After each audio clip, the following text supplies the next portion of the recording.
everyone, Monique here, Little Gems Creations 1. Today we are going to be hiding threads on this dog sweater I made. So like I say with all my tutorials, make sure you check the description. I'll put a link for the tutorial on how to make this dog sweater. So to start with hiding your threads or your yarn-ins, you want to turn your garment inside out. You're going to need a crafting needle. That's what this is. And we're going to thread the needle.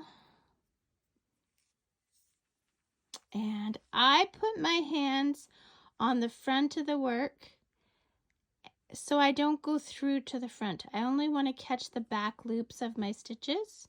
So I'm going to go through some stitches. And then see how my working yarn is coming out here? I'm going to go a bit behind it and then go past it.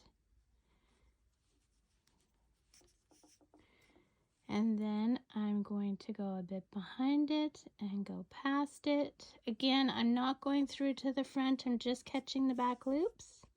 And this is called back stitching. This way you don't have to put in knots. And that's why I like it.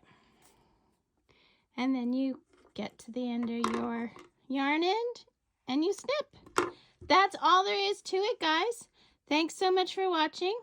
Don't forget to hit the like and subscribe, and I'll catch you next time. Bye.